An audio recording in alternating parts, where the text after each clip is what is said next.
This is a 1998 Sony Mavica FD-71 floppy disk based digital camera. In the video we are taking a look at the unit itself, reviewing photos taken on it with my Windows 98 desktop, and then quickly trying to improve them in any way possible using my MacBook Pro. Now, the Mavica is truly a product of its time. For only a short period it was the top dog before the USB standard and cheap solid state memory fused together to eventually consign cameras like this to obsolescence. So why am I looking at it then?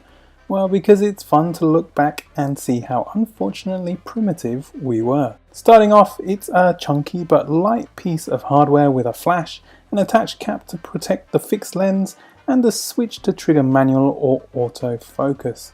It's got a hole for screwing onto a tripod, and the battery compartment flips up nicely.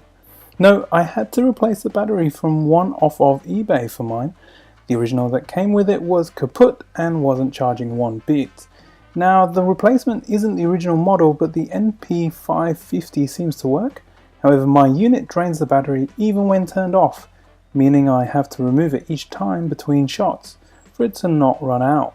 A little annoying. What is not a chore though is the disk eject mechanism, which is very satisfying. To be honest, playing with your floppy on the move is probably the best thing about this camera. By the way, the 10x optical zoom is pretty sweet. There's a few other options for shooting too, like being able to select 4 different picture filters, but I'm not going to go into those here in this video.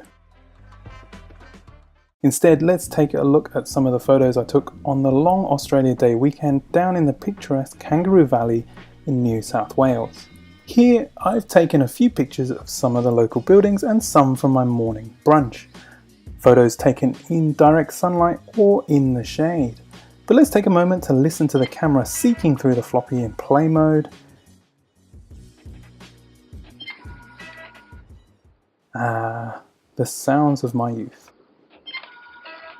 Now, it's easy to move these JPEGs to my Windows 98 PC, but interestingly, as I don't have any third-party image software installed, the OS automatically opens them up in Internet Explorer. I actually tried using my Windows 95 machine before this, but that OS doesn't even open anything unless it's in bitmap format. The image sizes are tiny due to the low resolution, but this made for sharing easier. Remember, the internet was as slow as treacle back then. I used to leave my PC on all night to download 3 MP3s. 3.6 kilobytes per second was as good as I could get from my dial-up connection. Now, the images themselves certainly have relatively decent color, and making them my desktop photo was fun for a bit. Just the low res is really apparent.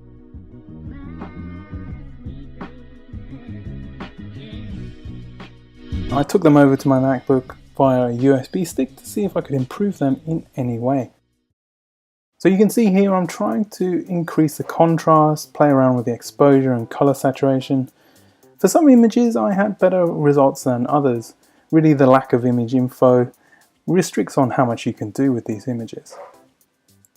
Even so, I really dig this little camera. It feels great in my hand and it's fun to play with as a hobby. Probably not very useful these days unless you're stuck with an old 56k modem and need to urgently email somebody your photos.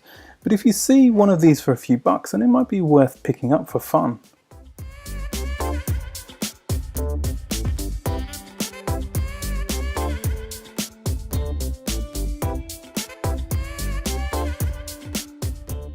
Overall then, I'd say that on the plus side we've got good build quality, a good zoom, and the ability to play with floppy disks whilst on the move if that's your thing. On the downside, the resolution of the images is far too low for any useful application in my opinion. Write times to the floppy is quite slow, and obviously you need a floppy drive to get the images. Devices that are long ago are not provided with new computers.